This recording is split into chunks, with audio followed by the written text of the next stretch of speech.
I've seen a lot of bizarre things in sports medicine, but this video of this fighter's leg appearing to have a dent in it from a bunch of leg kicks is definitely high up there. Welcome back everybody, I'm Dr. Brian Sutterer, and if you're new here and you enjoy learning about the anatomy and medical side of the sports world, then please be sure and like this video and subscribe for all future updates. This fight happened a number of years ago in the One Championship Warrior series, and the guy on the right here, Sandeep Dahiya, suffered this really wacky looking injury to his right leg. Sandeep's opponent delivered massive inside low kick after low kick, and it was the result of that cumulative damage that ultimately led to what we saw at the end of the fight. This is the final kick, and you can see right where his opponent's heel on the inside of his ankle lands is right sort of above and at that area where we saw that dent occur in Sandeep's leg. This dent is almost certainly not an actual dent in his leg. Rather, it's in the superficial tissues in what we call a hematoma that's occurred underneath the skin as a result of all these repetitive kicks. The first major giveaway is that if he had a true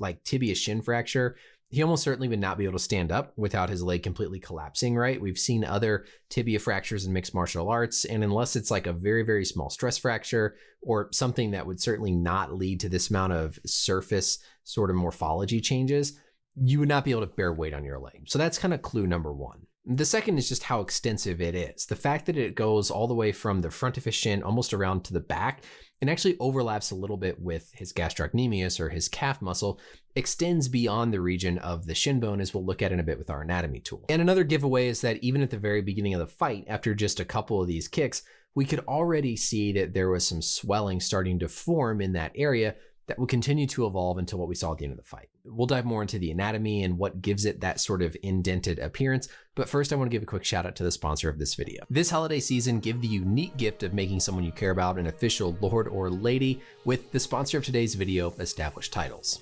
Established Titles is a fun and novel way to support the natural woodlands of Scotland and support global reforestation efforts. How it works is you purchase a souvenir plot of land, and per old Scottish tradition, this officially makes you a lord or a lady. You can even put the title of lord or lady on things like your credit card or plane tickets. You can pick out whatever name you want. I will now be known as Lord Brian, mender of muscles and healer of the sport. Title packs give you at least 1 square foot of dedicated land on a private estate in Edelston, Scotland, and they'll even send you this fancy certificate with your plot number in a nice little frame. Plus, they plant a tree with every order, so you're also helping to support global reforestation efforts. It's a great last-minute gift and a truly unique and supportive effort. Established Titles is running a massive Black Friday sale, plus if you use the code BRIAN, you're going to get an additional 10% off. Go to establishedtitles.com/BRIAN to get your gift and help support this channel. The first 200 people using my link to purchase this will effectively be right next to my plot, so we can start to build our own little Brian Sutterer MD kingdom. Thank you again to Established Titles for sponsoring this video, and let's get back to our learning. If we look at our biodigital anatomy tool here, what I've shown are all the muscles and bones of a right lower limb.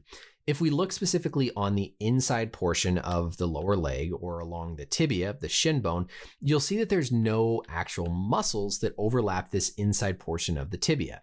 When we see low outside calf kicks, those are coming in more here on the outside of the leg where there's actually some protective muscle over the bone. Now there's a nerve that runs along here, and that nerve getting injured is what leads to that foot drop. But on the outside, on the lateral portion of the lower leg, we have all this muscular support. On the back side of the lower leg, we of course have the calf muscles to support the bone. But on this medial portion, or specifically what we call the medial tibial flare, there's no muscle there to support it. It's just a very, very thin layer of skin and then bone. There's not even fat in this area to help protect the bone. That makes this area of the leg extremely susceptible to traumas, especially when you're getting kicked in that area or delivering a kick. There's no muscle, there's no fat to help soften and distribute that load, and so everything goes to the bone and the skin. Notice here though how wide that tibia actually is compared to the width of the entire leg. So the tibia is just a small portion, maybe 1.5 inches or a couple of inches, compared to the entire width of the leg. If we compare that to the indentation on Sandeep's leg, we'll see that the indentation on his leg really extends over a much deeper area, much wider area than just the focal part where we would expect the shin or the bone to be. In fact, on his left leg, you can actually see a little bit of the outline of his gastrocnemius muscle right here. And so this indentation on the right side almost extends all the way back to his gastrocnemius. So it's clearly more in the soft tissue outside of the bone than just in the bone itself. Beneath our skin, we have a bunch of small little blood vessels. And whenever we have any sort of direct impact or shear to the skin, it can cause those blood vessels to tear. When those blood vessels tears, of course, the blood will start to accumulate and pool in that area, along with other inflammatory fluid suggestive of an underlying tissue injury. So what we see here with Sandeep is actually a large hematoma that probably extends this entire area on that inside portion of his leg. If you were to take an ultrasound or a scalpel and cut through this, you would see all these blood products and just inflammatory fluid that's accumulated underneath the skin in this area. As this final kick is about to come in, you can see he's already got some swelling that's built up right there on the inside of the tibia. So then as the kick comes in, what it's going to do is basically momentarily redistribute that fluid and basically squish some of it away up into a different area. The inside of his opponent's ankle is a bone called the medial malleolus, which is an extremely hard bone with no muscle protecting it. And so this is basically bone and skin on bone and skin. The kick comes through, it puts that brief indentation in the hematoma, redistributes it, and gives it that appearance like there's a dent in the bone. This also has the appearance of something called pitting edema, which is much more common to see with medical conditions like heart failure, where essentially there's more protein that's accumulated within this fluid that you can basically push on the skin and it leaves a dent, it leaves a pit. I suspect there's a very high protein component within this hematoma that's causing it to have that sort of indentation component to give it that appearance of something more like a pitting edema. Bones aren't squishy. Bones are actually really, really hard, especially the outer layer of the bone. Our bone has a thin outer covering called the periosteum, and sometimes this periosteum can become injured and we can get accumulation of blood beneath the periosteum, but that's gonna more protrude out than cave inward. Behind that periosteum, we then have the really hard cortical bone. And this is hard stuff. This is not something you're just gonna push on and cause a dent. But deeper underneath that cortical bone, we have more soft cancellous bone. This is gonna be where the bone marrow lives.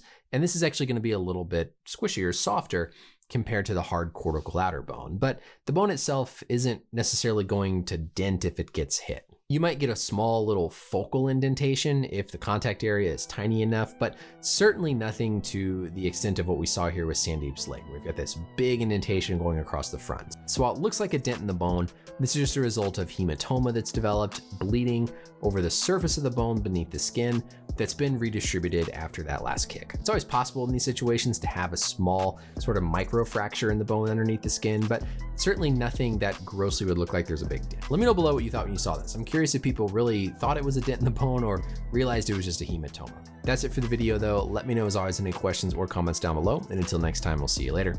Bye.